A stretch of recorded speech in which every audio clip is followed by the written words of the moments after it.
All right, ladies and gentlemen, let's take our seats. We're about ready to start. Morgan, we're good to go?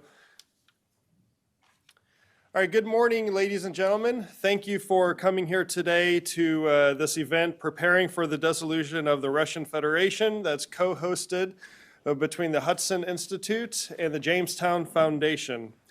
While it is unknown when Russia's full scale of invasion of Ukraine will end, a Russian defeat would likely mean an end to the Russian Federation as we know it today, certainly as we see it on a map today.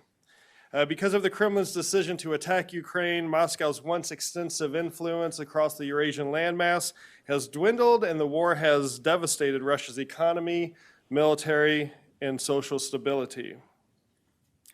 U.S. and allied policymakers need to understand that the breakup of the Russian Federation is a real possibility, and we need to start preparing now and thinking about now about this new geopolitical reality that could emerge across the Eurasian landmass. This issue also presents sort of a dilemma for policymakers and think tankers and intelligence analysts and commentators, because on one hand, if you talk about this issue like we will today at this half-day conference, you're quickly branded a neocon or a warmonger wanting regime change in Moscow. But then on the other hand, and we're not advocating for any of that, but then on the other hand, if you don't discuss it or prepare for it or plan for it, and then it happens, then you're accused of getting it wrong once again. So I would rather plan for it and be prepared, and that's why we are here today to discuss this issue. We have two fantastic panels to discuss these issues in more detail. But before we start, we have the panels. We have a fantastic keynote speaker, all the way virtually from Ukraine, Alexi Goncharenko, MP. Alexi is a member of parliament for a region near Odessa, and he has been in parliament since 2014. He's a member of the European Solidarity faction. He is also the Ukrainian Rada's, he's a member of the Ukrainian Rada's delegation to the Parliamentary Assembly of the Council of Europe, or PACE, where he also serves as the vice president on the PACE Committee on Migration, Refugees, and IDPs. Before entering parliament, he had a very distinguished career in local government. And he has also completed medical school, but he chose a life of politics instead of medicine. And I'll tell you what, the people of Ukraine should be very grateful that he chose this path, because while I have no doubt he would have been a successful medical doctor, he has definitely become one of the global faces for Ukraine in Western capitals, on international media, making the case for Ukraine's sovereignty, Ukraine's territorial integrity, and Ukraine's defense. But he's also getting ahead of a lot of us on the issue of the future of Russia, and he was a co-sponsor for a resolution several months ago in the Ukrainian Rada titled Resolution on the Recognition of the State Sovereignty of the Chechen Republic of Ichkeria. And it passed the Rada on July 14th, and President Zelensky announced that the foreign ministry will be looking into this issue. And as a good president and with checks and balances, I think he also reminded the Rada at the time that the recognition of states is a prerogative of the presidency. But it certainly sparked a discussion and debate, not only in Ukraine about what a breakup of Russia might mean, but also for the policy community in the Western world.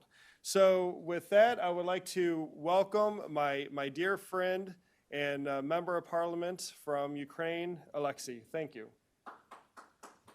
Thank you very much, Luke. It's a big honor for me to take part in the conference. First of all, I would like to thank Hudson Institute and Jamestown Foundation, and personally Luke Coffey, for this very important event and very, I think, timely event, and very important discussion, because I think that the next years will go under the sign of what will happen with the Russian Federation, how this dissolution will happen, what will be the consequences for the world. And that's why it's better to start to speak about it, to discuss it, to prepare for it, than to try to hide away from the challenges which will also appear. No questions about this. The Russian Empire is a great challenge to the world security, and the war in Ukraine shows it absolutely clearly. But the dissolution of Russian Empire, called today Russian Federation, but it's absolutely the same empire, Russian Empire, then Soviet Union, then Russian Federation. So dissolution of this empire will also cause a number of challenges for the world, and we should be prepared for them. And it's better to start to speak about this today.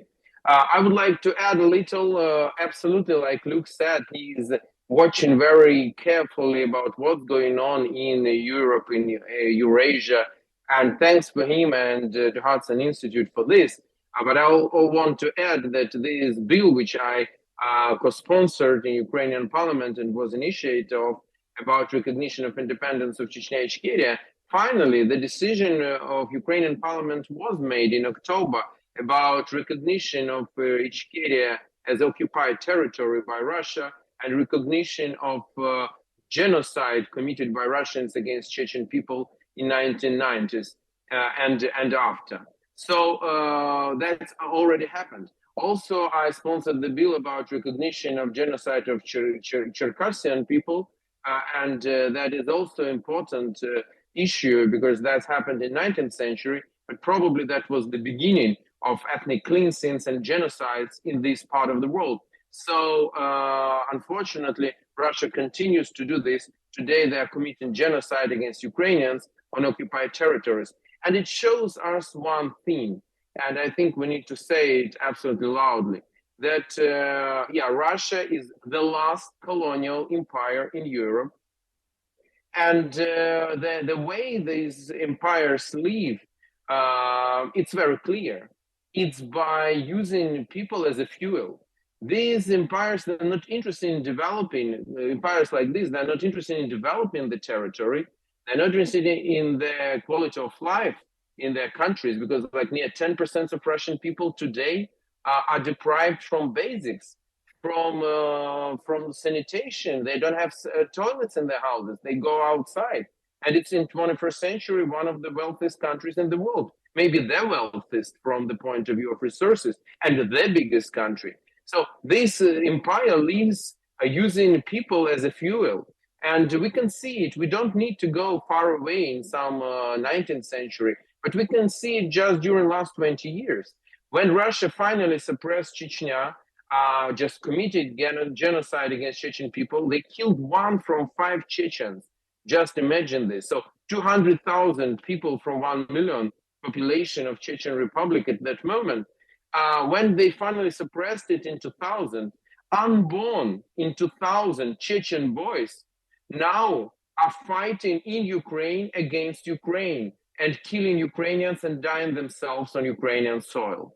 In 2008, Russia occupied, there was a war against Georgia.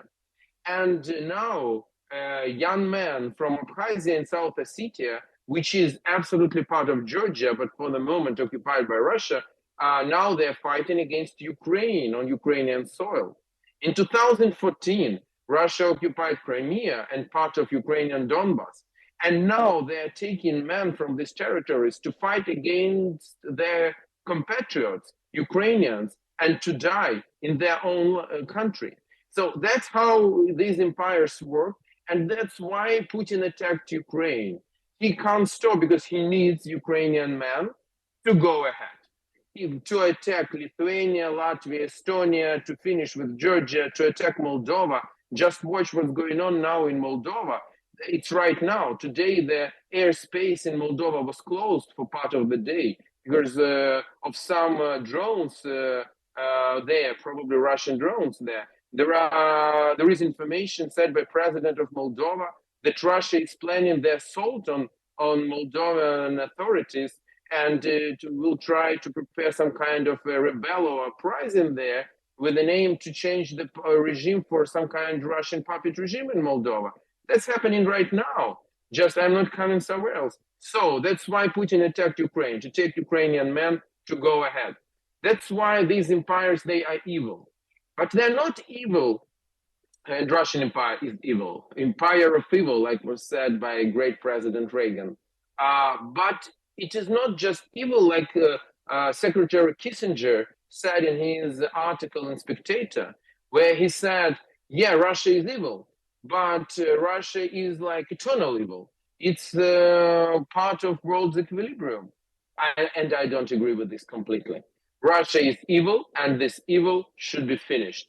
That's what we should say, and we can't tolerate this evil anymore, because this evil cannot be contained in its boundaries and in its borders. So they're coming out and they're attacking the free world, and that's how they will continue to do. So we need to finish with this evil. And who said that this empire should be forever?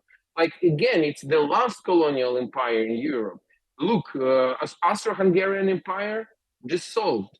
Nothing happened. The sky is on the place.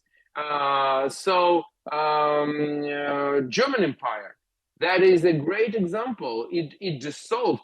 And who benefited more than Germans from the fact that German Empire does not exist anymore?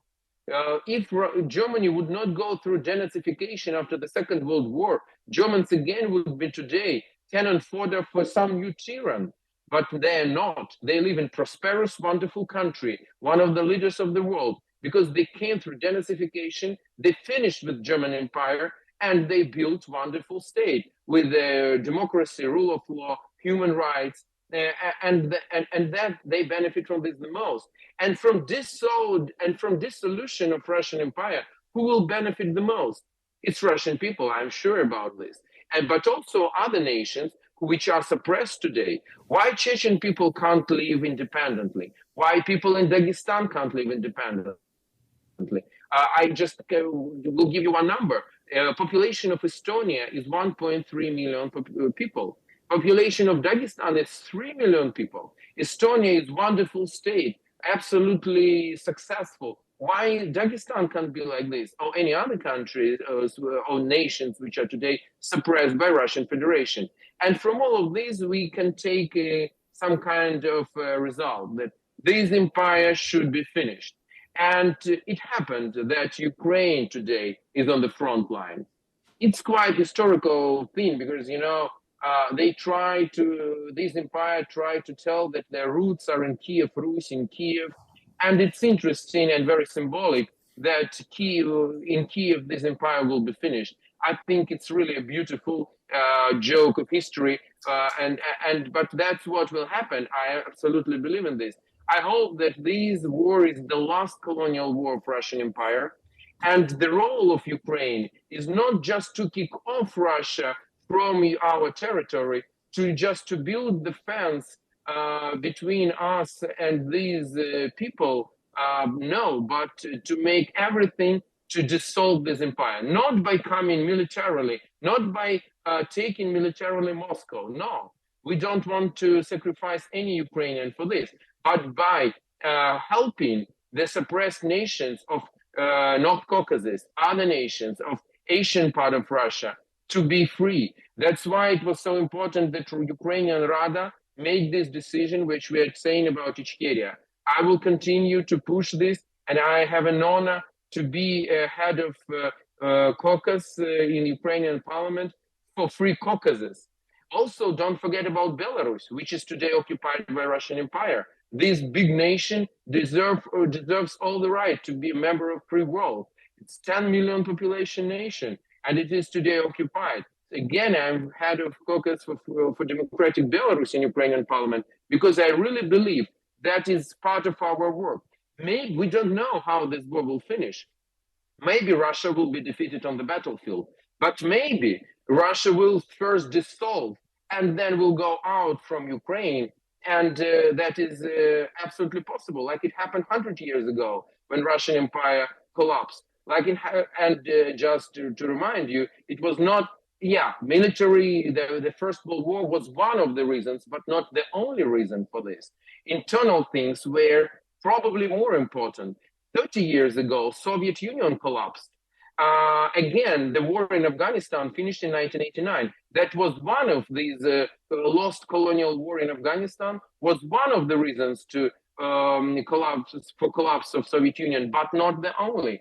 And to maybe the military problems in Ukraine will be one of the reasons, but there are other reasons which will cause the dissolution of Russian Empire. That's what I believe in. And we should be prepared for this because, yeah, there will be challenges. Who will control mass destruction weaponry? What will happen in North Caucasus? What will happen in Siberia? Maybe China will try to use this opportunity to fill the gap and this vacuum which will be created on the huge territories, and so on and so on. So there are a lot of questions, but let's start to prepare for them. And one of issues which I am sure that you will have a great, that we will have today, a great discussion during this conference. But one thing I want to tell you, it's about nuclear weaponry. And it sounds like this. We should say, and it should be our objective, Russia also should be denuclearized. Not only de-imperialized, but also denuclearized. Because Russia does not deserve any more right to have nuclear weaponry. Because the whole idea of nuclear weaponry club was that you, in this club, countries who are inside, they should never ever use it even for blackmailing. And I am not even telling about to use them, but even as a blackmailing, as a threat, they can't do this. And Russia is doing it constantly, you know this. And that means that Russia should be denuclearized. That's part of policy which should be absolutely fulfilled. It's not an easy task. I'm not saying that it's easy task. That's why such discussions are very important. Once again, we are ready in Ukraine for our new role in the world, to be one of the leaders of the free world, and we're ready for this. This is our pragmatism, to fight for freedom, because from freedom we benefit all, economically, politically, like human beings. And also we are ready to be on the spearhead of the process of dissolution of Russian Empire. One of our famous literature heroes, Taras Bulba, said, "I fathered you and I shall kill you." That's something about Russian Empire and Ukraine. We have not fathered it, but they saying that they're coming from us, but we shall finish them. Absolutely, because in other case, we will have still huge challenges for the security of the whole planet. Thank you very much. Today is St. Valentine's Day. I just want to congratulate everybody with this. And I can tell you that probably new slogan for next year's in geopolitics is love is to dissolve Russian Empire together. So thank you. Thank you very much. And I will be absolutely happy to take your questions if you have. Thanks, Alexi. And I know it's 4:30 p.m. in Ukraine, so we didn't entirely ruin your Valentine's Day plans with your wife, I hope, with your participation here today. We do have a few minutes for questions from the audience, if anyone would like to pose a question. But while we wait, we do have a microphone we could pass around. But I do have a quick question, Alexi. Can you tell us about your shirt? Yeah, I also chair the caucus Kuban in Ukrainian parliament. And Kuban is a very interesting part of, today it's a part of Russia, but in the beginning of 20th century, most population of Kuban, it's on the Black Sea, it's between Crimea and Georgia, we can say like, to make it easier like this. So they were mostly, this territory was mostly Ukrainian speaking. And even today, many people in Kuban speak in kind of Ukrainian language, but kind of specific one, maybe some mixture of Ukrainian and Russian. There's national songs which they're singing, that is, they call it Kubansky Kazachi songs. They are absolutely Ukrainian. Their traditions are very Ukrainian because this territory was colonized in 18th and 19th century, mostly by Ukrainians. And when the Russian Empire collapsed 100 years ago, in Kuban, people, they wanted to join Ukraine after the dissolution of Russian Empire. But then they were suppressed, then Ukraine was again reconquered by Russia, And then the huge Russification of this region happened. But still many people there feel their roots, and that's why we have this our caucus Kuban, and you see it UA. I think it's not absolutely accidentally that we have in this word Kuban this UA, and it says us something maybe about future. Who knows? Right, great. Well, thanks for that. Do we have any questions from the audience? Yeah, yes, sir. If you could please identify yourself and any relevant affiliation, that would be great. So, Alexi, we have one question coming your way. Good morning or good afternoon to you. Greg Melcher, Center for the Study of New Generation Warfare. Not trying to push anything in terms of operational security, but there's a lot of reports that the major Russian offensive has begun as of now in the last day or two. I wonder if you could comment, I assume you're in Ukraine, if you can comment on what you're seeing or hearing at this point. Is that really true? Do you feel that they're moving forward at this point, or any comments you could make that you feel comfortable? Thank you. Yeah, absolutely. I'm now in Ukraine. I'm in Odessa, in my native city. And just several days ago, I was in Donbass, near Avdiivka, Pesky, near Donetsk airport, very close to Donetsk itself, with our troops. So I saw everything by my own eyes. Yeah, I can tell you that Russian offensive has started, and not just by several days, but probably during last weeks. I don't know. It's quite hard for me to predict how it will continue. But for the moment, they choose a number of points like Bakhmut, Ugledar, Avdiivka, Mariinka, Liman, Kremenaya. These are parts of the front line in Donbass where they are just very active today. They try to make offensive. They are sending people wave by wave. It looks absolutely horrific. They don't count people at all. Just they don't count them. The fields are just full of Russian bodies, or corpses of Russian officers and soldiers. They are dying in thousands, but they continue to go ahead. Also, this Wagner group from convicted people, but also regular army. And they have some very tactical and small successes, mostly around Bakhmut. So the situation near this town is very, very difficult. But I want to remind you that Bakhmut, before start of this invasion, was a town of 70,000 population, 70,000, 70. And Russian army is continuing the attack on Bakhmut from July.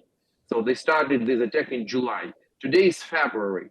So if this so-called second largest and strongest army in the world just spending more than 7 months to take the town, which was 70,000 population, and now it's deserted, definitely. So it shows you real capability of Russia to have like a big successes. I don't believe that they will have big successes, but they can have some successes, and definitely we are paying to stop them with also with a high price. We also have big losses, definitely not compared even to Russian losses. That's even not comparable. But for us, we count people, and our best people are on the front line now. And definitely for us, it's very painful. That's why we ask the world to make the weaponry supply quicker and really stronger. Because you know what, one thing is, if we will receive some weaponry in the end of year, next year, the question is who will operate it? And that is very important question. And today we have professional, motivated people on the front line. They just need weaponry to finish their job.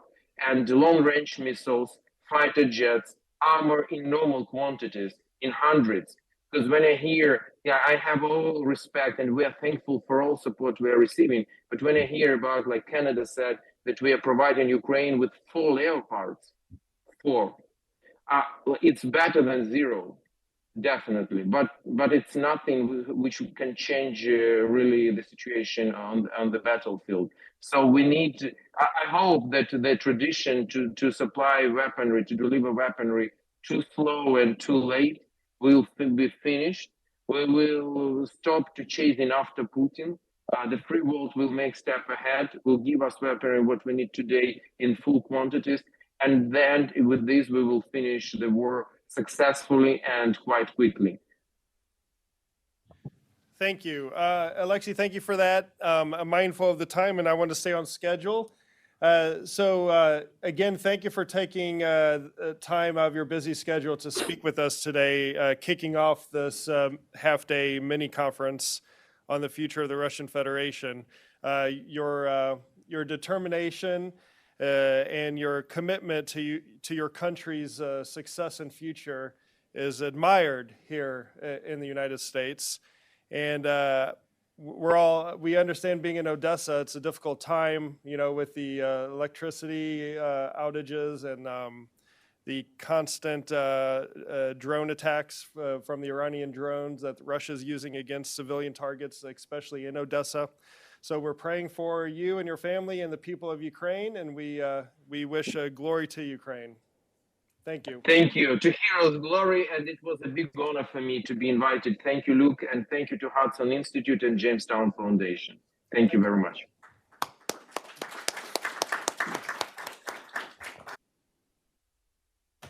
Awesome. So that was fantastic. That was a good way to open up the discussion.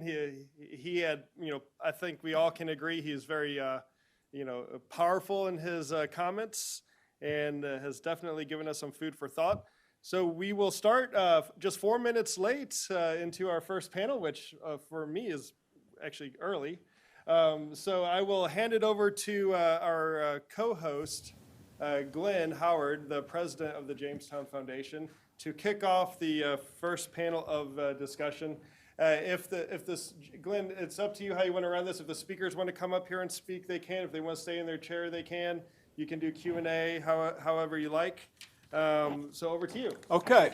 Well, first of all, good morning, everyone. I'm Glenn Howard, president of Jamestown Foundation. I'd like to thank my esteemed colleague, Luke Coffey, and thank Peter for allowing us to join forces here today. I think it's very important in Washington that you team up and you try to expound the issues of the day and as in a broad of audience and as possible. And it's great to see a lot of familiar faces in the room today. It's very important that as a new younger generation emerges that doesn't remember the breakup of the Soviet Union in 1991 or the fall of the Berlin Wall, that this new generation kind of understands the important issue of nationalities and what Russia is as a multi-ethnic empire. It's still the last empire in Europe, and it's very important. Janusz and I have two things in common. One of them is we had the great honor of being affiliated with Dr. Zbigniew Brzezinski. And so his legacy and a lot of his writings do kind of continue to this day. He was the one who coined the term Eurasian Balkans. Not long ago, when I was talking to a friend of mine from Azerbaijan and talking about the war in Ukraine, I'm always interested in what other people from the Caucasus, their perspectives on the war, what it is and how they perceive it. And he coined it in basically one sentence. He says, the battle going on in Ukraine is the Stalingrad of the post-Soviet space. And so that thought has kind of stuck with me because many eyes are looking at what happens in the future in Ukraine. It's basically, as our Mr. Goncharenko has pointed out, it's kind of this blend of elements of Eurasian Balkans, but a Habsburg Empire. There's this element of Russian militarism that won't go away even if the war ends. Even if it's triumphant for Ukraine, it's the issue of militarism, the ideology in Russia will continue. That is the ideology of empire. Then we're struck with the idea of how we're starting to see Prometheanism and the issue of Pilsudski. The legacy of Prometheanism that are emerging as you see in Kiev, the ideas of Chechens, sovereignty, the idea of a Chechen independence, the Circassians.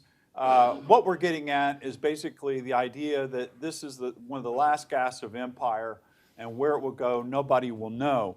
But one of the things in a conversation Paul Goebel had with a member of my staff yesterday was quite interesting that was relayed to me, was how in 1991, the breakup of the Soviet Union, when they were people like Paul Goebel were there inside the State Department working and saw this, and people were just completely unprepared for it. And as Luke said in his opening statement, it's very important to kind of identify and talk about what is happening within Russia today. And no one would have even dreamed in 91 of having, or 1990, talking about the issue of nationalities and what was going to mean for the breakup of the Soviet Union.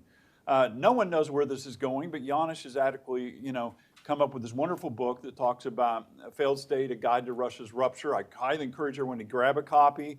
Janusz, who's a senior fellow at the Jamestown Foundation, has very much, two very important chapters in the book are rupture scenarios. The other one is called Western planning. And this is where we need to start kind of looking and thinking about what is happening, especially in Donbass. One of the things you may not have realized that in the Battle of the ongoing in Donbass and Bakhmut, you have the Georgian Legion that is fighting there, and you also have Chechen, one of the Chechen battalions is also fighting there. And when you talk about Pilsudski, you think about the legionnaires. You think about, for those who are historically minded, about what the legionnaires were doing, the Polish legionnaires in World War I. You think about the Blue Division that was created and fought on the Western Front in France. So you think about different dimensions of what these volunteers and what they mean for the future. Now in Chechnya, you got 5 Chechen battalions fighting inside of Ukraine. And you have, I think, about 2 Belarusian battalions. So it's kind of interesting to parallel that you have this large Belarusian diaspora living in Poland, and then you also have this very large Chechen diaspora in Europe, and now they form 5 battalions fighting in the war. So what is the implications of this going forward? So no one knows, but maybe the World War I, the post-World War I breakup, and what happened with the Russian Empire, maybe, those are the kind of things we're going to want to look at and discuss. So enough being said. I can't endlessly quote Paul Goebel, but you got to keep in mind one of the things that Paul Goebbels has said is that the United States is a status quo power. And so we have great difficulty kind of adjusting to borders and fragmentation as we saw in the Balkans and after the breakup of Yugoslavia, and certainly prior to the breakup of the Soviet Union. So we kind of have difficulty planning and thinking ahead about that. And so that's one of the goals of this event today, is to kind of look at that. So on that note, just also, we're going to have comments by Paul Goebel. We'll be able to circulate those. Paul took the great luxury of writing something up for his talk today. But in that, he said keep in mind there are 22 non-Russian autonomies within the Russian Federation. So when we were looking in 1991, there were 11 non-Russian republics and 3 occupied Baltic countries. But of the 22 non-Russian autonomies within Russia today, many of these are surrounded by and have no other outlets externally and are surrounded by Russian-speaking regions, and many of them nominally ethnic Russian regions. So it's important to keep in mind. I think Goncharenko was right about to talk about Kuban, what was the historical implication of that, and their desire to be linked with Ukraine. So a lot here to say today. We have little time to do it. Our first speaker will be Janusz Bugalski. Janusz will talk about, present some of the issues that contained in his book, and then we'll go from there, followed by our next speakers, who will be Paul Goebel, Natalia Arno, and then Anal Sharif. Janusz. Thanks, Ben. I'll stand and speak. I can still do it. Morning, everyone. Thank you to Hudson Institute, and to follow up to Alexi, thank you for doing it on Valentine's Day. Maybe we should call it To Russia with Love. So Russia, my contention in the book is that Russia is a failed state that is heading towards rupture. Briefly, my prognosis is based on at least 9 observations. I have limited time, so I'm limiting it to 9. I'm trying to keep these as brief as possible. So I'll number them. Number 1, after 30 years, the Russian Federation has proved unable to transform itself either into a nation state, a civic state, or even a stable imperial state. Even Russian identity is a source of domestic dispute, whether it should be ethnic, imperial, civil, or non-ethnic. And I believe that Moscow's war against Ukraine has exposed Russia as an anachronistic imperial and colonial state. Second point, the war has unearthed the country's multiple weaknesses, including a contracting economy that is increasingly squeezed by international sanctions, over-dependent on energy revenues, which will plummet this year, largely because of the loss of the European market. falling revenues and a tighter budget, military losses in Ukraine that revealed the incompetence and corruption of Russia's ruling elite, growing criticism of regime policy among various leading players, and disquiet in numerous regions over their shrinking budgets. The skyrocketing defense budget this year will mean much less flexibility in government spending, greater burden sharing on defense by regional budgets, and declining spending on essential social services. Point 3, the disproportionate mobilization and deaths of non-Russians and poor Russians will aggravate frustration in national republics and regions over Moscow's internal imperialism. Disquiet will be driven by an accumulation of grievances that already exist, including rising poverty levels, stark socioeconomic inequalities, falling federal financial subsidies, deteriorating local infrastructure, environmental disasters, collapsing healthcare services, rampant official corruption, and additionally in the national republics, as was mentioned, the 22 republics named after titular nations, by intensifying Russification and destruction of ethnic identities. Moscow will be increasingly perceived as the exploiting colonial metropolis that has failed to protect and provide welfare to its subjects. Fourth point, as Russia loses the war, which I think it will, it may take a while, but I do believe they will be driven out of Ukraine, the regime will exhaust its repressive capacities to hold the country together. It will come under increasing domestic pressure, and power struggles will be evident between the Kremlin and its critics in the military and security services, between rival nationalist and imperialist factions, and between Moscow and several disaffected republics and regions. We are already witnessing this in, for instance, the mysterious deaths of over a dozen oligarchs, frequent military purges and reshuffling, and open disputes between the defense ministry and general staff and state-funded private armies, particularly the Wagnerites and the Kadyrovites. Point 5, Russia's invasion of Ukraine demonstrates that the Kremlin does not respect the international borders of neighboring states. This imperial policy will rebound on Russia itself as the country's own external and internal borders become increasingly disputed by its numerous republics, regions, and neighbors. The loss of captured Crimea and 3 Ukrainian oblasts will become symbolically and politically important in demonstrating that Russia is losing territory. Point 6, Russia's rupture will not follow a single pattern, and Glenn mentioned this, I developed various scenarios in my book, but can include elements of both the Soviet and Yugoslav scenarios from the 1990s. It will also not be a single event, but a number of rolling crises, breakdowns, opportunities, and revolts. And I think it's important to remember, and I do very, very distinctly, that the collapse of Yugoslavia was not uniform for each emerging state. Slovenia, Montenegro, and Serbia itself did not experience the prolonged and bloody wars evident in Croatia, Bosnia-Herzegovina, and in Kosovo. And the process of disintegration took over a decade. While several republics may exit Russia relatively unscathed, outright conflicts could materialize between the center and some federal subjects. In some parts of the country, it could lead to border disputes between neighboring republics and regions that are aspiring towards independence. It will also embolden the emergence of new states and regional federations, such as in the North Caucasus and the Middle Volga. Federations seeking to control their own resources and no longer sending their men to die for Moscow's empire.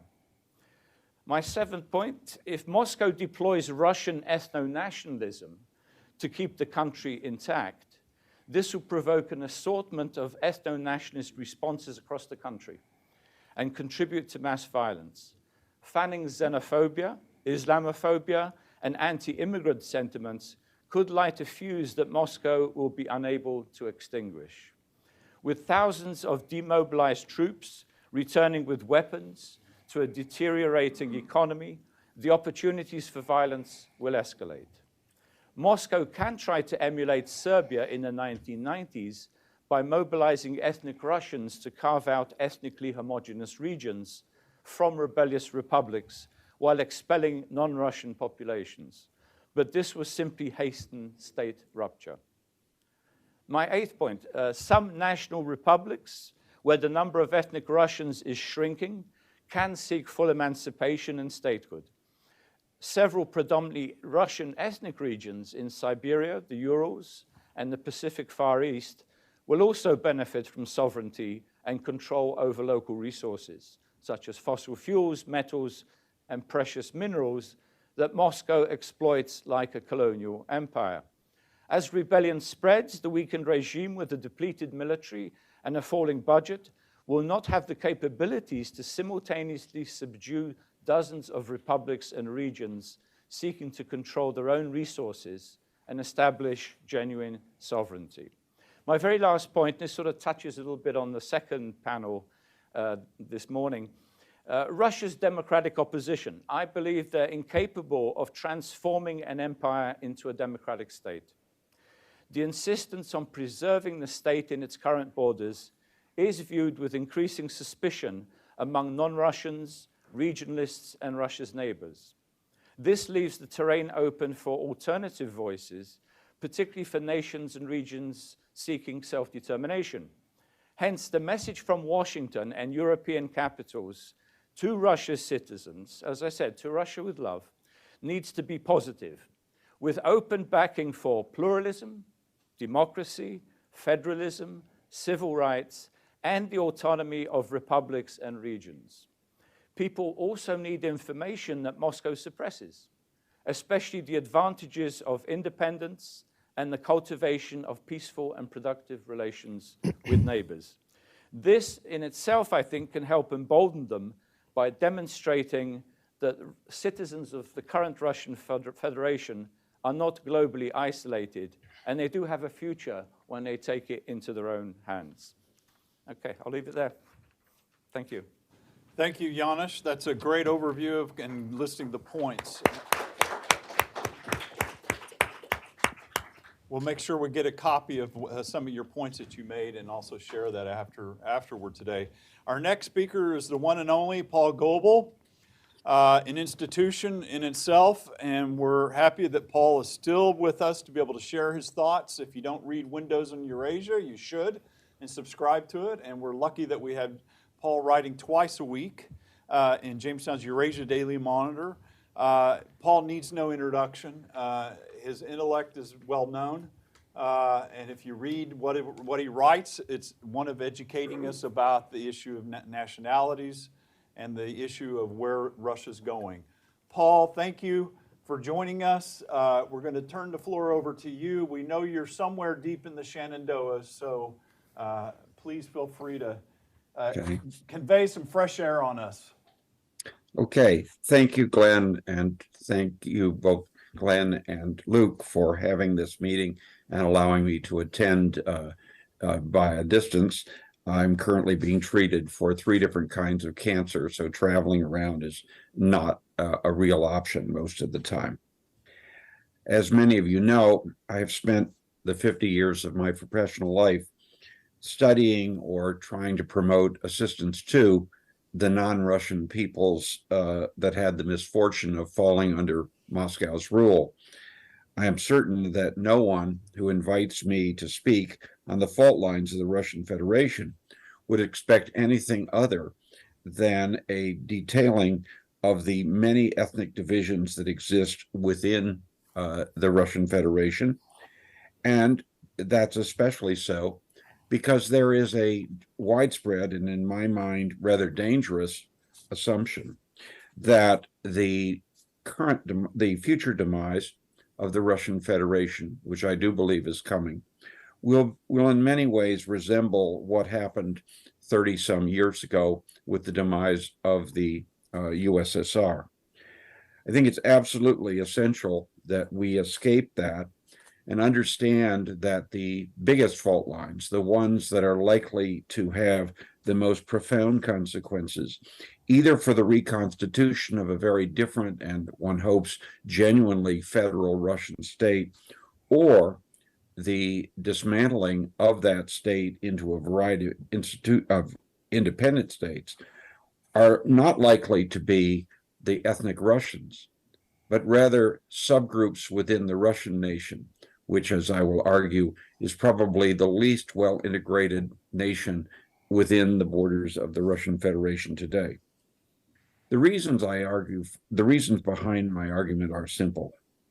First of all, in 1991, the non-Russians formed 50% of the population of the USSR, 50%. Today, they form about half of that amount, and so their role is obviously different. And even if they were all able to get independence, we would still be left with a Russian empire of enormous size. Moreover, in 1991, there were 11 non-Russian republics and 3 occupied Baltic states, each with its own proto-statehood structures and borders that with what would become foreign countries. Now, today, there are 22 non-Russian autonomies with far fewer institutions of that kind, many of which don't have potentially external borders, but are entirely surrounded by at least nominally ethnic Russian regions, and some of which don't have non-Russian pluralities, let alone majorities, even though they bear a non-Russian name. And finally, in 1991, there was widespread support for the idea among Russian liberals and also in the West for the idea that if the USSR did come apart, the republics that would gain independence would necessarily keep the borders they had as a condition of recognition, even when there were obvious examples when those borders were unjust, illegitimate, and the product of Stalin's ethnic engineering. Today, therefore, we knew in advance, there was pretty much universal agreement that when the dust settled and the USSR came apart, there would be 15 countries. Today, no one can say what the borders of this entity will be or how many countries will emerge. At current estimates that one can easily find range from 1, those who believe that the whole place will somehow be kept together, to 100 or more. The important thing here, and I want to underline this, is that the existing borders within the Russian Federation are obviously not the borders of what is going to emerge. That is fundamentally different from 91. We are talking about a radical redrawing of ethnic borders and regional borders, and that changes the nature of the game profoundly. Some of the non-Russian nations undoubtedly will seek and achieve independence, either within their existing borders or more commonly in borders changed to overcome land that was taken from them by Stalin and the Soviet government. Others, almost certainly, will seek to form broader coalitions, as Janusz has brilliantly pointed out, or even agree to autonomy within a reconstituted and genuine Russian Federation, given that they see few prospects of going it alone. The variations are enormous.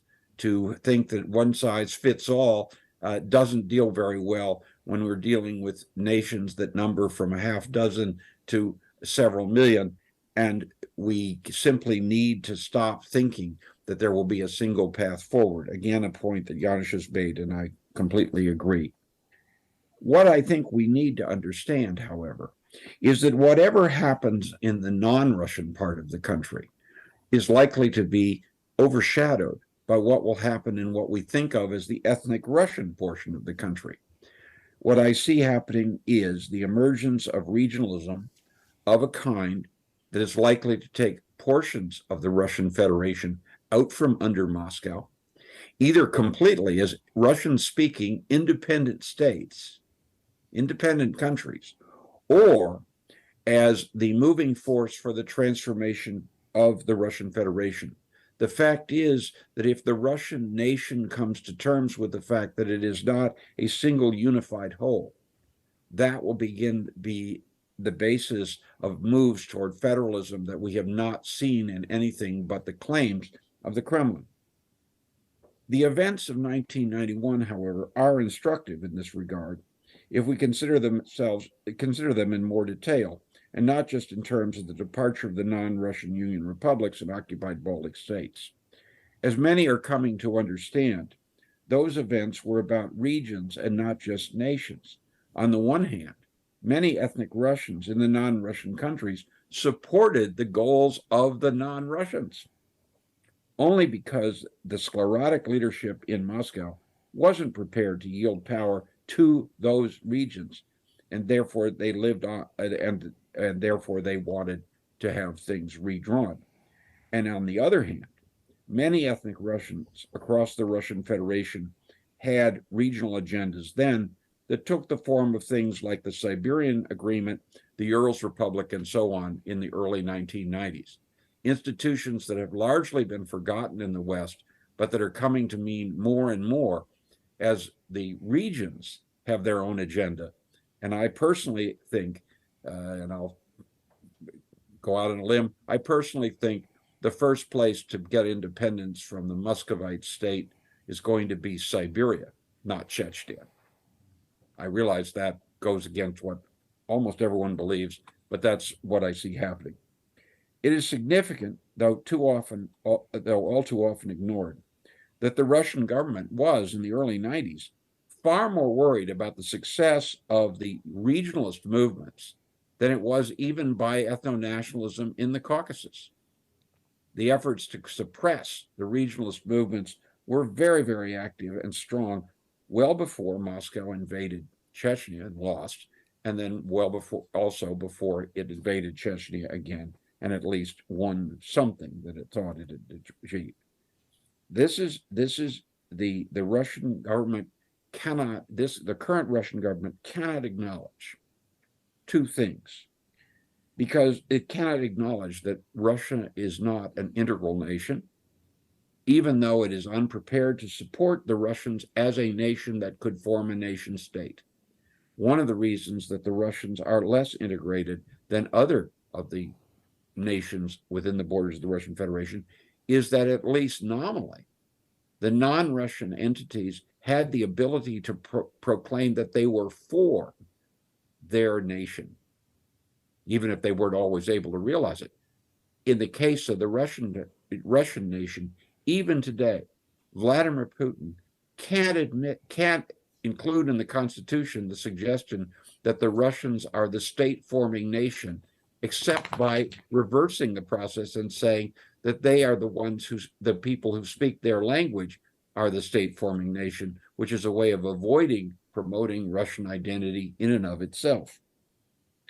If Moscow changed its position on regions, it would then have to acknowledge the opportunity of the rise of other identities, such as the Siberian, the Novgorodian, or the Kaliningrader, that are far stronger than the Russian identities of those people that we normally talk about, and that they would risk facing then a kind of regionalist nationalist movement that would bring apart the Russian nation.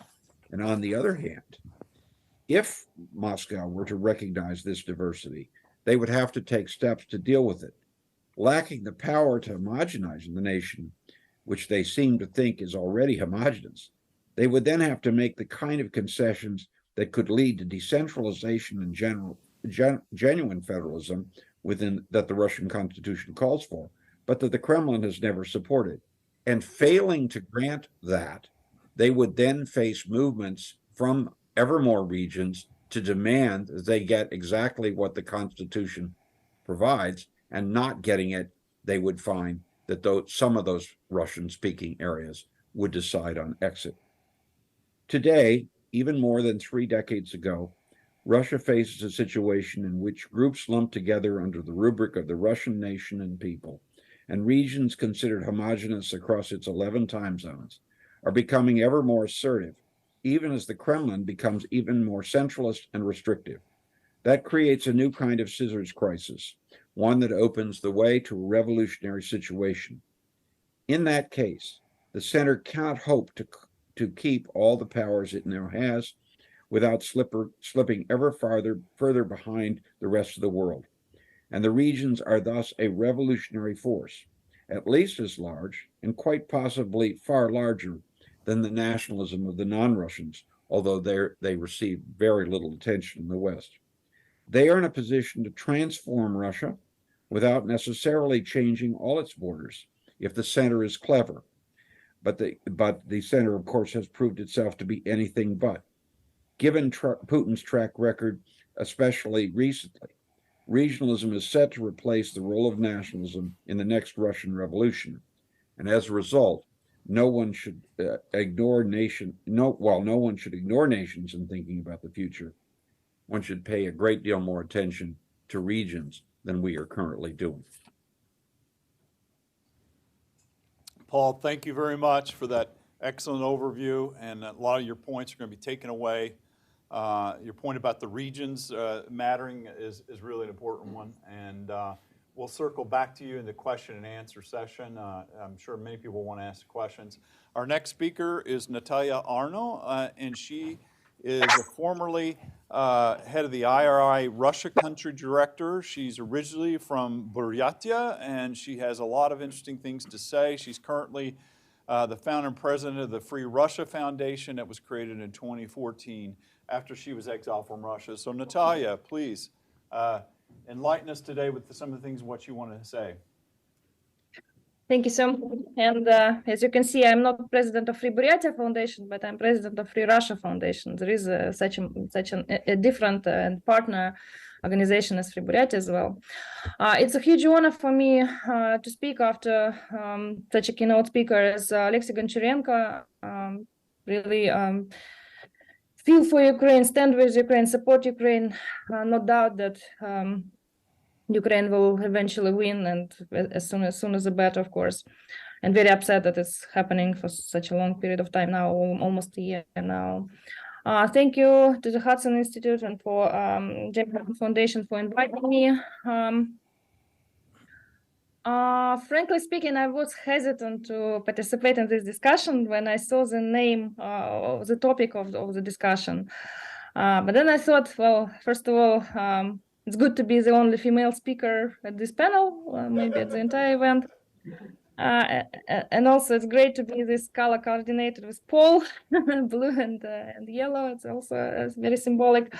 But also I wanted to give you a voice and the perspective of many freedom-seeking, pro-democracy, anti-war, anti-regime Russians.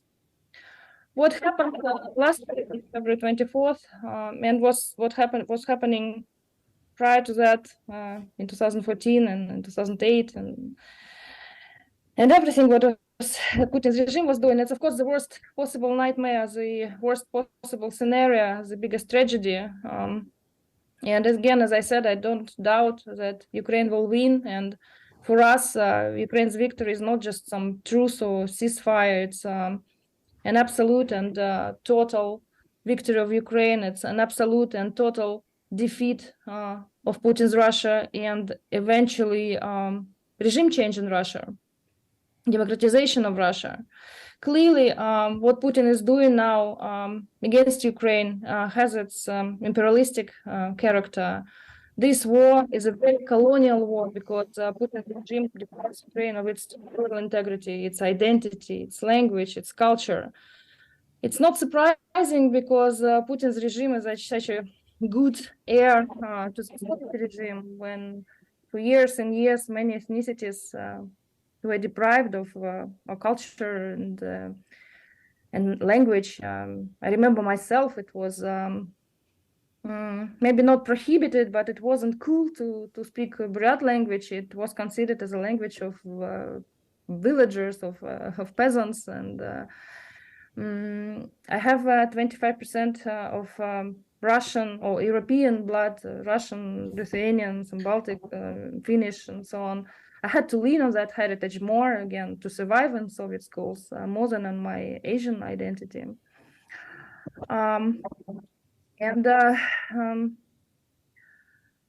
Clearly what is happening now in Ukraine is a genocide against Ukrainian, and at the same time it's an ethnocide inside Russia. Russia is not only an 11 time zone country or 80 something regions, it's a country of over 190 ethnic minorities. Those especially national republics are very, very poor, and people from there are useless, can afford, and I'm glad that there is a huge attention to this phenomenon as well. It's very important. But with all that, we pro-democracy, anti-war, anti-regime Russians, we want to fix Russia, not to dissolve it. The only option for us is Ukraine, and the only option that Ukraine's victory is sustainable, and that Russia is not a threat to its neighbors, to its people, to the globe, is if there is a democracy in Russia. Today is a Valentine's Day. We say love is all we need. What we all need is democracy. The narrative about dissolution Russia helps the Kremlin to make more people to rally for the flag and mobilize even more Russians to support the regime. And any efforts contributing to making it more Russia's war and less Putin's war is not helping to fasten the end of the war. It's not helping us, pro-democracy Russians, to talk to our people, to change the public opinion in Russia, to change the situation again, to change this tide in our favor. These discussions of geographic breakdown of Russia is, in my opinion, a speculation not grounded in reality. Dissolution, possibly with some exceptions, is highly unlikely due to several reasons, and many of them Mr. Gobel already said. But, like, firstly, let's look at the map. 81% of the population, the Russians, it's 111 million people. And even if Siberia and the Far East are separate from Russia, it's still 70% in the European part of Russia, 70% of the population. It's more than in any European country. It's twice bigger than population of Ukraine. Only 6 other ethnicities have population more than 1 million people, including Ukrainians. Ukrainians is the third ethnicity in Russia, but also Tatars, Chechens, Bashkirs, and Armenians. 41 ethnicity in Russia has a population more than 100,000 people. And out of these 22 ethnic of national republics, only 6 have titular nations as majority. For example, the Republic of Buryatia, or Buryat Mongolia back then, during the Stalin times, it was divided between 5 different regions. Now it's 3 regions of the Russian Federation, and nowhere, even in the Republic of Buryatia itself, Buryats are the majority. It's less than 30%. There is about 11% of Kalmyks in Kalmykia, about 10% of Karels in Karelia, and so on and so forth. Of course, all this was all intentional genocidal policy aimed to dilute concentrations of ethnicities by forceful deportations and by gerrymandering of population. But still, this is the fact that, again, I cannot even imagine how exactly this can happen. And this example that Goncharenko was telling, it's mostly that Russia, like all the names, Russia shouldn't have anything to do with Ukraine or Belarus or Georgia or Moldova. The only, and of course, there is a huge history of fighting for independence of Ichkeria, and completely supported and understand it and respect it. But the example of Dagestan, for example, I don't know, probably Mr. Gobel knows better how many ethnicities are in Dagestan only. It's at least 17, if I'm not mistaken. Another thing is there is no demand for dissolution on the ground, except for some immigrants that are lacking some realistic programs and roadmaps. We at Free Russia Foundation, for example, again, having this goal of democratization of Russia, and understanding that now it's our time, while we are still trying to change the situation and fight for as many minds inside Russia and change the public opinion in Russia, we also need to do our homework now and prepare for the time. We don't have any doubts that there will be this time for reforms, and we need to prepare those reforms, concrete reforms. We have a special website you can visit for over 3 years. So I don't know how many, over 100 policy papers on each kind of reforms, political, economic, environmental, educational, and so on and so judiciary, and so on and so forth. There is no demand for dissolution on the ground level, and many of regional elected officials, pro-democracy, independent deputies, and we were working with a lot of them on the level of local level, and with 200,000 municipal seats all across Russia and all the regional level.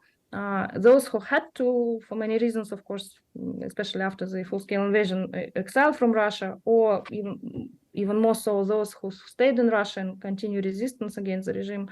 There is no demand among them for dissolution. And among this, it's also a new phenomenon that appeared after the full-scale invasion, is the appearance of rise of a lot of ethnic minority groups, Предприятие Foundation, Free Kalmykia Foundation, Yutuva, many of them. We have never had something like that before. Most of them want and strive for federalism, and they fight the issue of racism and xenophobia. They said they were triggered by the fact that, of course, mostly the people were used as cannon fodder in this war, but also they really resented this excuse for the attack on Ukraine, denazification of Ukraine. They're saying Russia needs denazification. The issue of racism and xenophobia is huge in Russia. We don't feel ourselves as real citizens of Russia in any way. In Moscow, in Petersburg, anywhere, we feel ourselves as second or third-rate citizens. I couldn't allow my son to use the Moscow metro. It was dangerous to do that. And so, like, they are striving for, they are saying that Russian Federation is such a Potemkin village. It doesn't exist. And what we really need is to have it a federation, more autonomy, more independence on the local level, on the regional level. And all this, again, anti-war initiatives, both ethnic or regional or any others, they are mostly, again, talking from this position that we want Russia to change, to democratize, to respect everybody. If we respect ourselves, if we respect our people, we will respect anybody else, all our neighbors and so on. On the other hand, it's very easy for the propaganda. This is actually Putin who uses this narrative of and threat of that the West or whoever wants Russia to be dissolved, and that's how he can, again, mobilize all the population around him. And even if we even if it happens, and even if there is this dissolution of Russia, I don't know in how many territories and regions and what exactly borders, will be a huge imperialistic resentment. Right now, for the Kremlin, there is no ideology. What is the ideology? Thirst for money and power. If there is, again, if as I say, Russians are a divided nation, there will be a lot of Milosevic-type politicians, a lot of resentment, it will make all these territories even more imperialistic. This is what I'm afraid. And again, anybody who would be with all their populistic ideas, those who will be saying that we will gather Russian territories back, which will be very appealing for the population. They will be winning. It will be, again, and they have to think where the nuclear arms will stay in all this angry Moscovia or whatever. I don't know how safe will it be for the world. And another security reason is, do we know if there is if some territories, some ethnicities, whatever, if they separate from Russia, are we sure that there will be democracies, or will they be more satellites of China, Saudi Arabia, Turkey, some other non-democratic actors? It's better if Russia can and must become democratic. Russia can and must be a good ally for the United States, for the European Union, for the democratic world against China and radical Islamism. And of course, economic obstacles. Most of regions that again were gerrymandered and arbitrarily divided, they are landlocked and immediately will become dependent on bigger Russia again, or Moscow, whatever, or on other regions that would separate from Russia but wouldn't be democracies, and transportation, trade, everything would be very, very complicated. For example, there is not enough drinking water in Kalmykia. How Kalmykia, like for example, free and independent and separate Kalmykia, how it's going to get water? What we have right now in Russia, it's again two sides of one coin, all this domestic repression and external aggression. What we understand that again, and how to make Ukraine's victory sustainable is that Russia is a very normal, a very boring place, very democratic with all these procedures and institutions and processes. It won't be immediately, of course. Of course, there are chances that it could be worse. It could be military junta for some time. But what also is possible is a projection of democratic Russia through some transition period. During this transition period, we can discuss all this. If some nations would like to be separate and independent, it would be great. If empire definitely should die, the Soviet Empire should definitely die. They have never did. It maybe collapsed on paper. It didn't collapse in heads and minds and practices and beliefs of many people on this territory. This should, like, de-imperialization, decolonization should be in our minds. First of all, we have never had the reflection of that Soviet period and condemned the Soviet totalitarian regime or had illustration or just really understood our history and understood all this. It would be up to Russian people or non-Slavic Russian people to decide about their future. It won't be at any panel discussions. It will be the real genuine demand of people either to stay all together and be a democracy or to be separate, and then again it will be up to us to support that or not to support that. I understand that right now, when with this such a murderous, atrocious war is happening, we all are trying to find some silver bullet, some universal and very fast recipe to end it. I understand this. Can we wrap it up here and just we're Yes. running short on time. So. Yes. So I want to say that there is no quick solution. We cannot. Unfortunately, it's a huge process. It's a very complicated process and sensitive process, and we should all be very, very reasonable. And multi-ethnicity and cultural diversity in Russia can become a strength in this process of democratization and neutralize imperialism. And even if everybody is skeptical about Russia's future, I and other pro-democracy Russians, we just cannot afford it. We have to project this better future and strive for it. Thank you. Thank you very much. Well, our next speaker,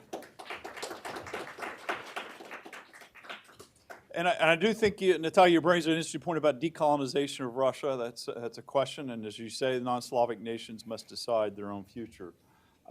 We'll see. Our next speaker is Inal Sharif, who is the foreign minister of the Chechen Republic of Ichkeria, which is the Chechen Republic in exile, based in London, and you are affiliated with Ahmed Zakayev, who has been relentlessly pursuing the idea of Chechen independence for a very long time. And we're delighted that you're here with us today. I know you're a film producer, you're a documentary maker, and so you have some experience in kind of documenting and conveying the images of the suffering of the people of Chechnya. So please share with us a short kind of overview of what you're going to say today, and the floor is yours. Thank you very much for the Jamestown Foundation, for Hudson Institute to present to this conference. I'm Minister of Foreign Affairs of the government of Chechen Republic of Ichkeria, which is successor of the government of Jahar Dudayev and Aslan Maskhadov. The issue that we are discussing today is directly related to us who fight for the independence of Chechen Republic for more than 30 years. This struggle continued for centuries, but I will spare you from the long overview of the Chechen past. Many of you know it anyway. What matters today is not past. We gathered here for the sake of the future. And the best way to know it, as Abraham Lincoln said, is to create it. In order to know what the future beholds for Russia, we must realize what kind of country it is. The war in Ukraine allows this assessment. Putin started this war claiming that there is no such a nation as Ukrainians. It means that he does not recognize that the Ukrainian nation has the right to exist.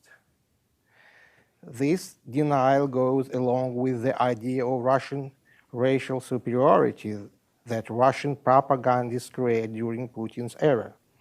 It's also going along with Putin's attempt to create Russian world, basic and ethnic background as an attempt to rewrite Russian history, emphasizing Russia's special mission in this world. The Russian Orthodox Church actively supports the idea of this mission and all policies of Putin. Religion in Russia is the same wicked as politics. I'm sure many of you have seen the video of Orthodox priests blessing Russian soldiers for war. His words were kill children, women, old people, because Russians are not fighting Ukrainians or Americans. Russians are fighting the children of the devil, children of the devil. Children who live in today's Ukraine are children of a devil for the Russian priest, who share the same religion with many Ukrainians. What are we if Ukrainian children are devil offspring? But the truth that the world is not divided into heaven and hell. Today, world is divided into Ukrainian and Russia. In another word, the world is divided into civilization, which in the concept of Samuel Huntington are in conflict. This conflict is much more visible and dangerous now than it was after September 11. It is conflict that same the one that the world had in last century when it faced a threat of Nazis. And today the world has the same threat once again because the Russian is sick with the same disease, Nazis. Therefore, the war in Ukraine is a conflict of civilization. Therefore, is the Third World War, which is going between world and Russian Nazis. One might think that there are differences. It's true, but they are small. Indeed, World War II witnesses much more victims, and we did not reach the same number yet. The object of the confrontation is also different, but in fact, we fight the same Nazis, which come not from Germany, but from Russia. The most important difference is the possession of nuclear weapons and other weapons of mass destruction which Hitler only want and try to acquire, and Putin already has. Let me repeat, Russia is sick of Nazism and it has nuclear weapons. Hence today's Russian with Nazism we can be called nuclear Nazis. I understand why the government of Western countries are cautious in this assessment of what is happening. They don't want to provoke Putin and try to avoid a direct confrontation. But experts, he do not have the same limitation and can freely assess the situation. They must explain the world how the country defeated Nazism in the 20th century, fell sick the nuclear Nazism in 21st century. I believe that assessment would allow a reviving system that helped the world to restrain Nazism 80 years ago. The same system can still be used to restrain nuclear Nazism today. Also, I want to bring your attention to a different point. This is debate going on if it was Putin who construct modern Russia or whether it was Russia who created Putin. This argument is the same as about egg and chicken. It simply does not matter for us, for humankind. What matters is that more than half of the Russians support Putin's criminal policies, which means that they are accomplices in his crime. The same guilt laid with the German people who support Hitler.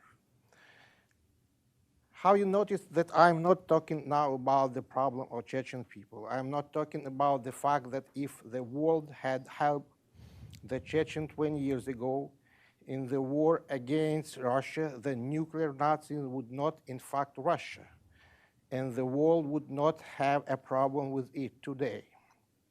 No one heard our voice then, and it was silenced by Russian propaganda.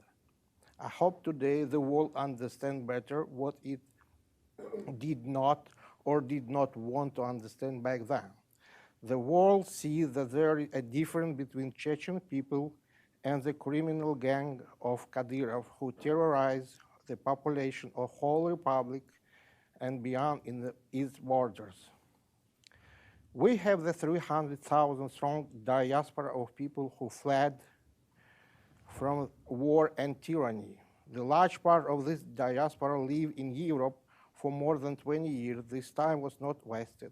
Many Chechens acquire European education. Our youth speak different languages, and we became citizens of the European Union. We have rights now, one of which is our right to choose what we want and how we want to live. And we choose not to live in a world where there is a place of nuclear Nazism.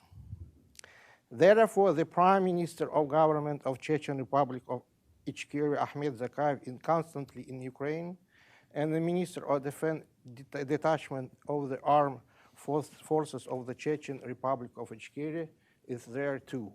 We support the world and Ukraine in the fight against nuclear Nazism, and our contribution was acknowledged. In October 18, 2022, the Ukrainian parliament recognized the Chechen Republic of Ichkeria, its territory temporarily occupied by Russia. For us, it is a recognition of the independence of Chechen Republic, and we hope that the world will follow this example. I am sure that the world will win against nuclear Nazism, and the territory of Ukraine and Chechen Republic that are currently occupied by Russia will be deoccupied. Many years ago, the president of the Chechen Republic of Ichkeria, Jahar Dudayev, said, "We do not forget that we are responsible for the fate of our brotherly people of the Caucasus. Unification of the people of the Caucasus into a single community of equals is the only true and promising path to the future. I believe that our territory of the North Caucasus also will be freed, and we will use the opportunity to unite into one political entity as it exists in the beginning of the 20th century. We aim to rebuild the Confederation of the Caucasus, in which we will follow the example of the European Union. This is our aim, and we must start preparing for it now. Thank you very much.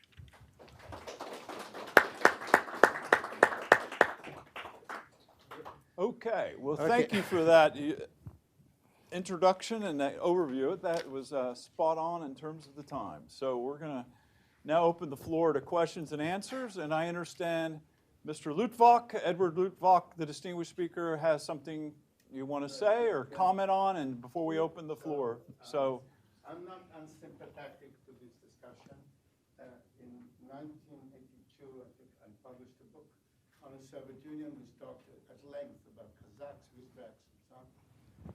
Fred Starr is here, so I'm happy to educate him about inner Asia.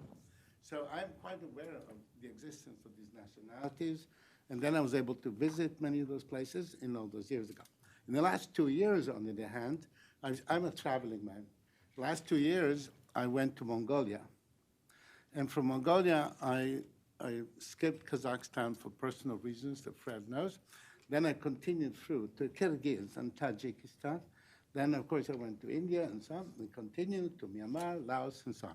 In every one of those places, the American ambassador in that country, his closest companion in practical terms was the Russian ambassador.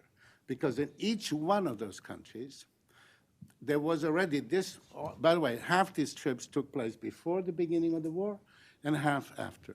In every one of those countries, there was already pressure, real pressure, from below for subversion, like in Mongolia, the subversion, from China.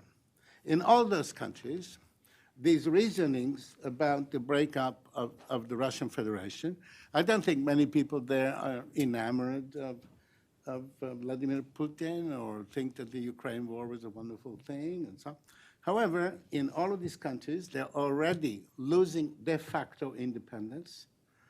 They're already weakened, either frontally or by subversion because of the loss of power of the Russian Federation. Now, if you cannot replace, if you envisage positively and optimistically the breakup of the Russian Federation, you have to accept the fact that the People's Republic of China will have de facto control of a space. Now, Mongolia only has like 3 million people, but it is a very big country full of resources. Indeed, it has some leading, the world's greatest copper, whatever. And then Kazakhstan, Fred and I met many times in Kazakhstan. Kazakhstan was called the periodic table in Soviet days and still has every possible mineral that anybody would want. Also, it happens to be the seventh largest country in the world. And of course, the Kyrgyz Republic, which with the acute sense of fragility and vulnerability to China, even I visited before and after the war, it was even before the war. They were trembling at why? Because of the Chinese commercial penetration and presence everywhere. They were treasuring the fact in Kyrgyz, in the capital of the Kyrgyz Republic, they still speak Russian preferentially, and they hold on to what they have. In Tajikistan, on the other hand, the half of the KGB, the old KGB frontier troops, were the stabilizing force in Tajikistan. The fact they were reduced already made people scary. In Myanmar, the United States has levied sanctions on this government of Myanmar. They don't like the government for some reason and so on. The fact is that this dictatorship, this awful, murderous dictatorship, has only one ideology, and that is to resist China, even if that means turning down offers of free dams and highways and so on. Now, and then in Laos, little Laos, I encountered a Russian base. It was a small Russian base. However, there is an airstrip, and through it, they get equipment. And for Laos, which has the extremely acute sense of vulnerability, because all the frontier towns have already become Sinified. People speak Chinese. There are actually, I met in Baten on the border, Chinese municipal policemen, okay?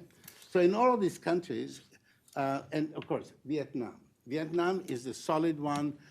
Finally, U.S. military started. Vietnam but it's still heavily dependent.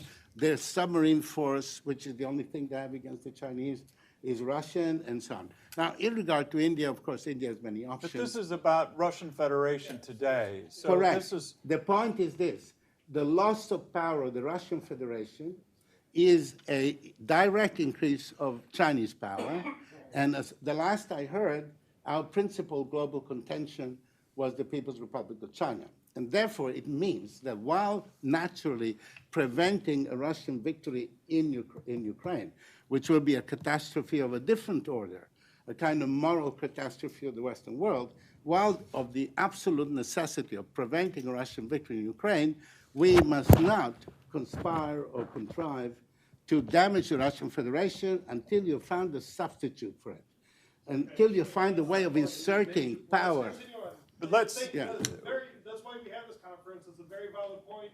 we have to plan for all these consequences, but we have a time schedule we have to keep as well. I finished. Thank you. Thank you, thank you. So we got a question, and Paul, I want to go back to you. I'm going to ask a question, but Paul, when the speaker finishes, I want to ask you about if you're sitting in State Department policy planning or in somewhere in the U.S. government today, what would you give advice to them how to look at the war in Ukraine, and what should they do to kind of think about it in terms of everything that's been discussed today? So please, sir, identify yourself. I recognize you faintly. Phil Peterson. Take the mic, please. I'm Phil Peterson. I'm with Greg at the Center for the Study of New Generation Warfare. I have 3 points, starting with the fact that I agree with everything people have said. Russia, Empire, Soviet Union, Russian Federation, it's the same paradigm. Back in 1991 on the island of Bornholm, I had an argument with Paul Goebel, and I said Russia and the United States are not nations, they're ideas. And Paul immediately said, yes, exactly. The difference is the United States is a good idea. And I won't go into that any further. You know what the follow-up was. We have the same problem here with China. China's not a nation. China is another empire. There are 2 Chinas and several other independent countries. So Russia and China both have to be dissolved.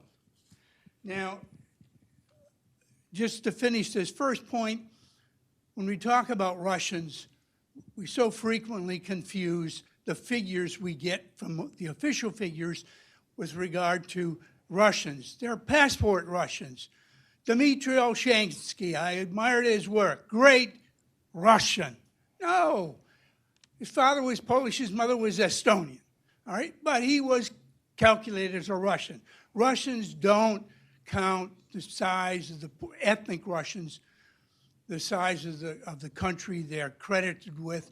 But these people, as Paul said it way back in 1991, these people are imperialists, are supporters of the imperialist paradigm. Okay, the second point. I think we've already seen what happened, what is happening in the greater Volga region. I'm talking about Chuvashia, Bashkortostan, Udmurtia, Tatarstan, Astrakhan. They are already have created the Idel-Ural Republic. They are already prepared. The entire infrastructure of the region is ready for independence. Tatarstan has a state treaty with the center, which allows it to have its own armed forces. It essentially has 2 interior divisions. However, I'll point out that they have all Chechens commanded by a Chechen general, all Tatars commanded by a Tatar general.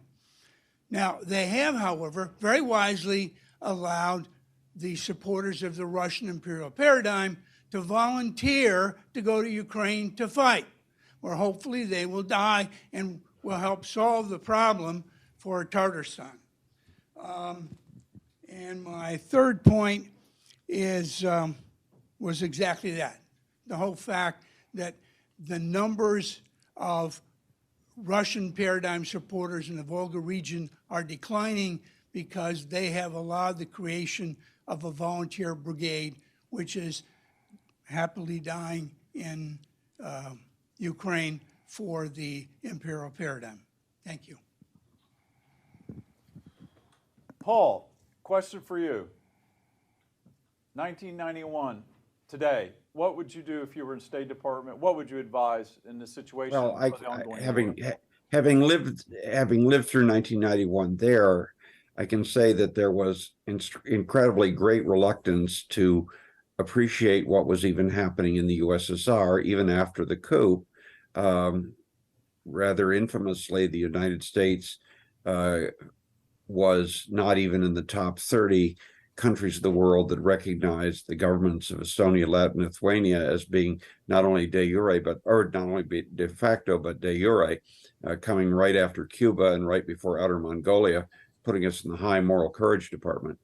And later, when the Soviet Union was clearly falling apart, it's worth noting that the flag at the State Department of the Soviet Union continued to fly 6 days after it was taken down over the Kremlin, and 6 days after it was taken down over the now Russian embassy in Washington.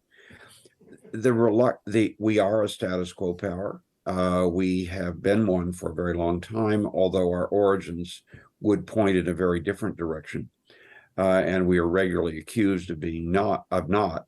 Many of the arguments that have been made about why Russia can't come apart or mustn't come apart, the idea that this would lead inevitably to Yugoslavia with nukes, which was a popular meme in 1990 and 91, turned out not to be true because no one actually controlled them except Moscow. The idea that Russia is whatever it's like, a counterweight to some other power, in this case China, also is the kind of argument that people would make. I think that Phil Peterson makes a very, very important point within the three ideas that he talks about, and that has to do with thinking about this in time. If you're trying to think about what you want to do tomorrow, you can be status quo. If you want to think where you want to be in 10 years or 20 years, you really can't. There was too much willingness after 1991 to proclaim Russia a democracy, and worse, to assume that free market capitalism would solve all the problems in the area.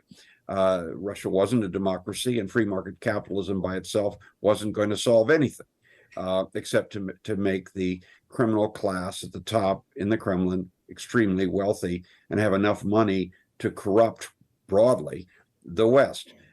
If we're interested in a world which might truly be stable, then I think we have to pursue not stability in and of itself, but those conditions which will make stability possible. I certainly would like to see whatever remains of Russia become a democratic country. I do not think, however, that it is certain that the countries that break apart have a lesser chance of being democratic than Russia that holds together. In fact, I think the argument that we can't afford democracy comes from those who want to hold everything together and use force to do so. The reality is that with all the shortcomings of what's happened around what used to be the USSR, around the periphery, more people have benefited than lost by what happened in 1991. There's real democracy in a few places, and there's movements toward democracy in others. I think we have to ask ourselves, what kind of a country do we hope Russia would be?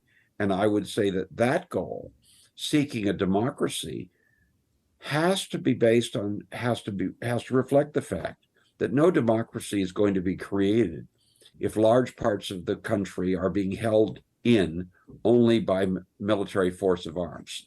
That if you want a democratic country, you can't have a large part that's in effect occupied internally. That's what you can't have that. So you either have to allow the people who don't want to be there to leave, or you have to transform the center. Now, when I listen to some of the liberal opposition in Russia talking about how the beautiful Russia, the future can be possible with exactly these borders, I think of what was, to update an old Soviet joke about how any country can solve its problems. And the answer of Radio Armenia, of course, is that there are two solutions. There's the realistic one, and then there's the miraculous one. In the realistic one, Jesus Christ and the 12 apostles come down from heaven and arrange things. In the miraculous one, the people of that country do it themselves. We suffered an enormous failure after 1991, precisely because we proclaimed victory too soon. We did not carry on. We needed a policy of tough love. In fact, what we got throughout the 1990s, and I would argue right up until very recently, was a policy of remarkably weak neglect. If we're interested in having any state, whatever its borders are, around Moscow, that will not be a problem for others, then we have to worry about its democratization, and we have to understand that democratization of an empire is possible only with its dismantling. And that's going to be understanding those kinds of things and taking a longer view is quite foreign to many people who do foreign policy in this country and elsewhere. But ultimately, it's the only way forward, or you will constantly go back to having crises like the one we have now, with the vicious invasion by the Russian Empire of its former possession, Ukraine. Question? Yes, Peter. thanks, Glenn. I suppose this could go to any of the panelists, but I suppose I'll direct it to Janusz, given his remarks. You've outlined the social and ethnic cleavages and the mosaic that is Russia. But my question is, what causes a people to go from resentful and discouraged to actively revolutionary or to resistance? I mean, what should we look for as tipping points to cause some of these groups to boil over and for the scenarios which you point out to come to fruition? Thanks. Yeah, thanks for the question. Briefly, and I do outline this in the book, and I mention a few things here. You've got to look at the state of the economy.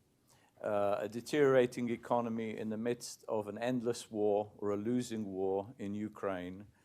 You've got to look at demography. People in cities, if they lose a few people die in the war in the cities, it's not such a huge deal. In villages in Dagestan or Chechnya or Buryatia or elsewhere, the number of deaths has a bigger impact on the community. It's felt more by the community. Then I think these sort of factors, together with all the grievances, I list in my book probably about a dozen different grievances ranging from inequalities, corruption, lack of neglect of social welfare, infrastructure collapse, and so forth. If you add to that these two factors in the middle of sanctions, which I think are going to, this year, are going to really bite the Russian budget. I was in Brussels earlier this month with a former economic advisor to Putin who said that the budget will still probably last this year, but if the military spending increases the way they're projecting, the way Shoigu and others are talking about building the military, then that could bust the Russian budget in the midst of falling energy revenues. So there's not one factor that creates a revolutionary situation. Where, if we knew that, we would be able to predict exactly when the revolution happens. But there are variables, there are factors that feed into that situation, which I think Russia is now facing, much more starkly than when I finished the book. I finished the book actually before the war began. The editors, thankfully, Jamestown is very quick. They allowed me to edit and add a few things in the introduction. But I wouldn't change a single word. I would just add a few things in terms of acceleration of the collapse. Okay, let me say one other thing, which I think is very important. Talking about this does not help Putin. Remember, we keep talking about NATO is not a threat to Russia. Has that stopped Putin saying that NATO is a threat to Russia? I think it's much, we shouldn't treat Russia paternalistically. We should talk directly about what we would like to see the people achieve. Democracy, federalism. If that doesn't work, then self-determination, independence, separation from the empire. It's very clear. I think it's much better than simply denying that we have any policy towards Russia, which actually we don't, but something we should be developing. I think this is going to be covered more in the second panel, but I want to raise this issue because I hear this from these so-called liberal Democrats in exile, no disrespect, of course, to our speaker here, that talking about disintegration helps Putin. I completely disagree. I think talking about what we would support in Russia, up to and including the collapse of the empire, independent states, is actually forward-looking. It's not helping Putin. I'd say the tipping point could be, as you see these human wave assaults by Putin just wasting Russia's youth in Donbass, you could, the army will reach a point when it has no officers to lead it and face a point of exhaustion. And you don't know where that exhaustion could go inside it and the impact. I mean, you could see quickly a collapse of fighting in Donbass. I'm not so sure there would happen, but say it happened. And then what happens? Ukraine pushes into Crimea. And then you're faced with a new kind of impact of Crimea on the North Caucasus and Crimean Tatars getting their impetus back and their intellectual influence, which Paul talks about constantly on Tatarstan itself, because Tatar nationalism grew from the Crimean Tatars. So there's a whole lot of aspects here that people need, kind of in the back of the room, at least start asking the question about where this is going. Yes? Oh, yeah. And then I'll get to you, sir. I see you. I'm Isaac Marogi. I'm a medical retired, I'm a physician and a retired medical corps officer. I have a couple of questions, one on the strategic and one on the tactical level. On the strategic level, did we determine, this panel determined that the outcome of this war is Russia is losing? Is that where everything is going? And my second question as a physician is, we hear about all these losses by Russian army. I'm just curious to see, some of these numbers are actually quite staggering and defy the logic of, when I was in the army, defies the logic of how many casualties are expected from every conflict. So I'm curious to see, given the eloquent speakers here we have, how do we come to these numbers? Are they realistic numbers that we're hearing in the media about the Russian losses as a result of this conflict? And thank you very much. I don't know who wants to, but the numbers, it's obviously the 132,000 are what the Ukrainians say, the State Department or DOD says. Those numbers somewhat approximate that, and then you say, they also say on the Ukrainian side 100,000 casualties and deaths. That's what the Pentagon has said. I don't know how they're basing that. But when you assume that you're fighting on the defensive, from 3 to 1 is usually a number they use when you're kind of equating defense versus offense and the numbers that it takes to defeat ongoing forces. So some people can make those calculations that the losses have been extremely high. So again, the statistics come from the U.S. government, what they've said. You've got Ukraine is not revealing what its losses are, but they have indicated that they are close to what the Pentagon has been saying. So, but going further, your questions, it's human wave assaults with the Russians, exhausting its manpower in Donbass. I think the British Minister of Defense today came out with an estimate that said that they're quickly losing their offensive capabilities because through such sheer loss of manpower, that they don't have the officers to lead it. And the 155th, which fought and suffered the losses in Voldar yesterday, has already gone through 3 rounds of changes in officers leading the 155th, which, by the way, is a Pacific Naval Infantry brigade. And going back to Paul's point, Siberians taking heavy losses in Donbass, I would respectfully disagree with Paul about Siberian independence, but the point is you get a lot of Siberians dying for empire in Donbass doesn't bode well for Putin and the empire. And we all, as Paul pointed out previously in his writings, Siberia was, Vladivostok went on for how many months in demonstrations, which we kind of forgotten about, So Paul does have a point there. Sir, you had a question. Yes. Identify yourself and wait for the mic.